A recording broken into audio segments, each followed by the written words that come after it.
Welcome to Mexico. We're going to be departing in the sunset, heading east back to Madrid. So we'll be arriving there in the morning, flying the route mostly overnight. So I've set the time and date within X-Plane to as it was about 8 hours ago. That's when I generated the flight and then went to bed. So I'm going to fly this flight effectively 8 hours later, but using the historic feature, the historic weather function, we're going to encounter the same weather that we would have done if we'd have flown it then. Maybe sunset was a bit optimistic, as you can see. It's been raining quite heavy. Runway 35 then for departure, and an Arita SID. SimBrief has given us a forecasted burn of 53.6, so only 300 kilos different. 170 plus 62 gives me 232.4. We could probably just bring that down a bit because we need to take off the taxi fuel, so let's just round it down, enter. Here is where you can see the absolute maximum. This is our regulated takeoff weight. So we've got a couple of tons to spare, so that ain't much. Compute. Okay, so no surprise, won't be a flex-based takeoff. It will be based on toga. So config 2, and just up here it shows your available stopping distance based on your V1 max and based on your V1 minimum. Also a good opportunity to visit this page, just make sure that your cruise result, optimum, recommended all align with each other. These don't, so we'll leave that as it is, but obviously we're not going to climb higher than the maximum, so just need to keep an eye on this in the climb. And just make a copy of the actual flight plan. And performance page on my side. So we're done down here. Still being refueled. Put this in somewhere, couldn't you? Not quite sure where you'd put it, but there you go. Nearly there. Not quite. Finally. Nearly dark.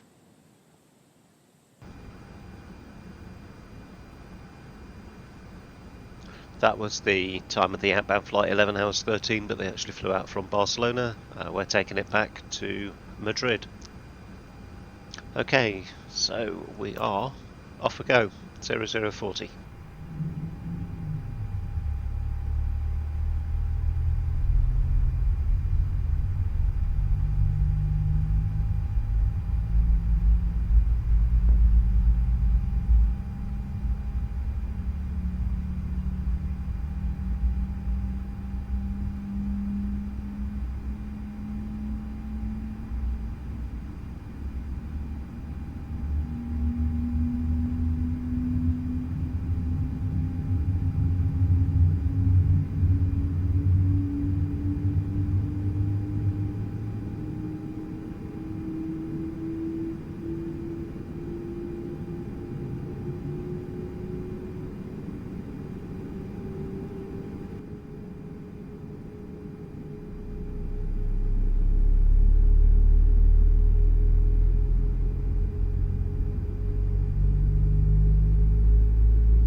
So as you'd expect, the SID takes us through the shallowest area here of the terrain.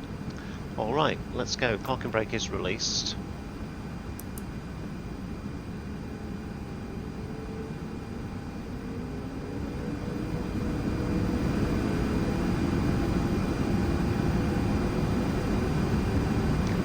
Stable.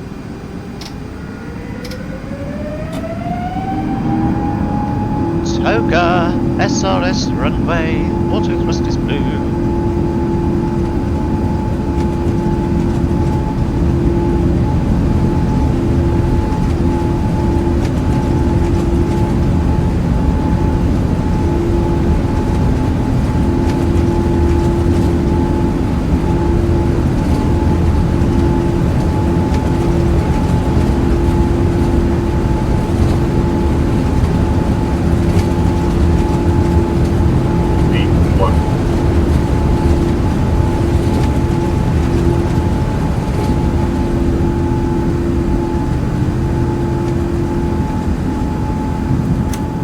Gear up.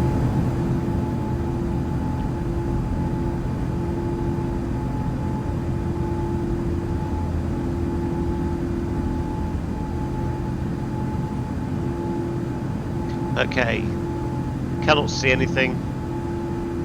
To me, it seems better to let the autopilot do this, and we're just gonna keep an eye on what it's doing as we clear ourselves of this terrain. So just waiting for climb.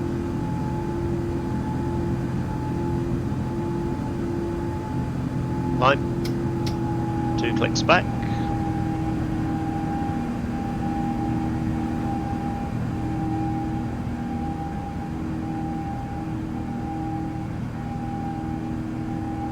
I've just turned the volume down a bit. I know you like the engine sounds on the departure, but we'll just talk a bit more as we climb out. So we've got first waypoint at or above 2,900, which of course we're going to clear any moment now, and then to 8,000 here. I'm going to level off just around that point at 10,000. Just keeping our eye on the speed now. We can do config 1.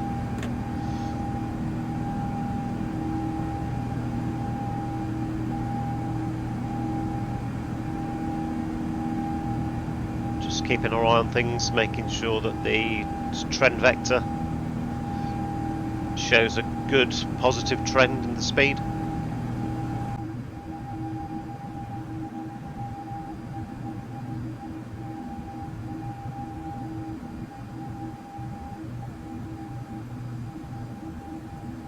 Minutes into our flight now, and we're level at flight level 330. During the climb I was monitoring the recommended max and optimum on the progress page, and this is what you are seeing on screen now, highlighted in the red box. I'm curious to understand why the recommended max varied quite a bit as we climbed. Of course, it's a lot colder the higher we climb, so I'm confident to say that it's a big part of a reason for the variation. If you know, let me know in the comments. Meanwhile, I'm going to do some more research. I'm just wondering if I missed entering something. What do you think I'm a fly? Wasn't paying attention, went looking out for a new texture mod. Okay, are you at top of climb now? Got bored with it, so I quit. Gonna fly a 380 like my mate's doing. I have posted the question in Discord, but the next message after my question is... any takers? Any news about the update? You couldn't write this down, could you really? Information on the progress page is good for us to climb to 350 now. And do you think I got an answer in the Discord? I'll leave that one with you. Happy flightings. Hello again. So 6 hours in now, still no sign of daybreak as you've seen, but making good progress. So fuel situation is healthy, and predicted fuel on board, that's good. We're 7 hours in now, and I've just initiated what will be our final step climb on this flight up to flight level 410. Fuel on arrival still good. Europe is getting closer, so should be down there in about 2.5 hours time. Azores just over on our right hand side. Whilst it's showing, looks fairly close, doesn't it, on the navigation display, but it's over 80 nautical miles away, so definitely not swimming distance. I'll see you in a bit. I'd just like to start to think about our arrival into Madrid. I've shown you this tip before, haven't I, where you can just look on flight radar, just playing it back from this morning. The reason why I'm doing that is because the winds at the moment don't really favour any particular runway. So looking back to this morning, they were using 3.2 and the other northerlies as well. So it looks like these 3.6s for departure and arriving on 3.2. Now, we are going to be banished over to T4. That's my understanding of the layouts here. So 3.2 left would be a good fit there. A nice short taxi after quite a long night. So our last waypoint on the flight plan is Toledo, and this would align very nicely with the Toledo 3 Charlie arrival. And then topping it off very nicely with an approach, the ILS approach for 3.2 left.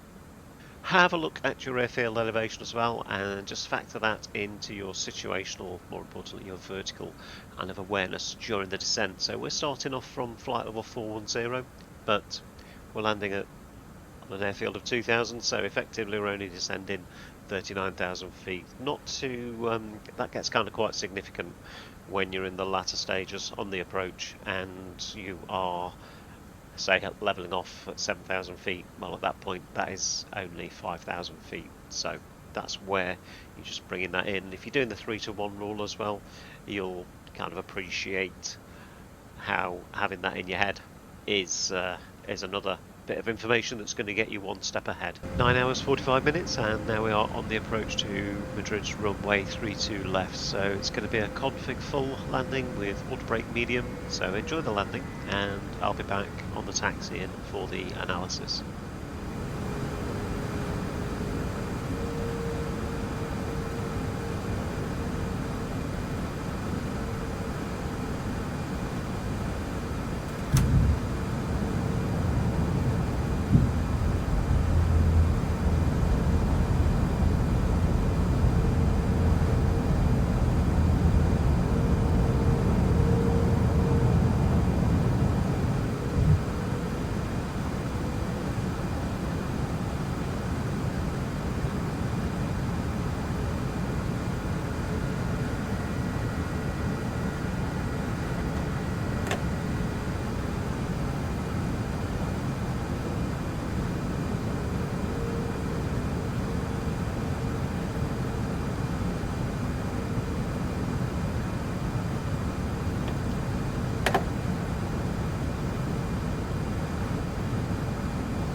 One thousand.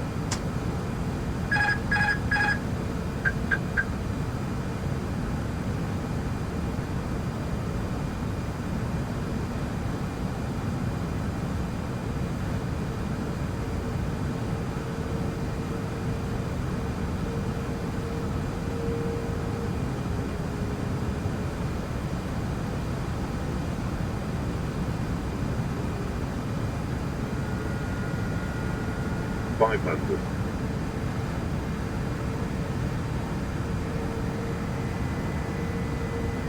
400.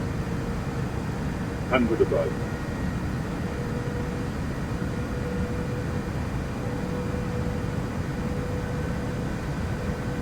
300. Minimum.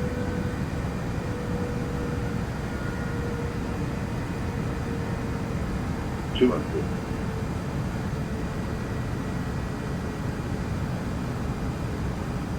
100.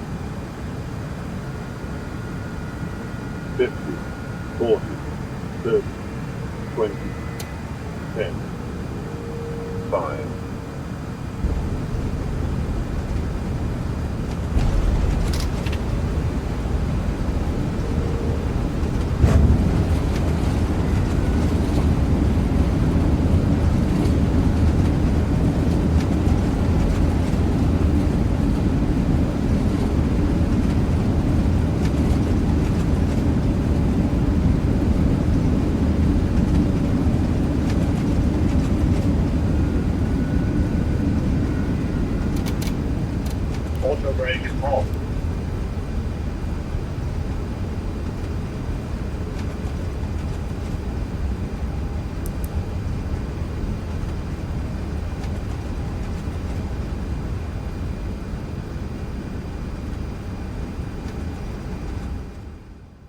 So our first graph, 3 lines on there. The orange line is the Mach number, as you would expect. That's fairly constant above Mach decimal 80.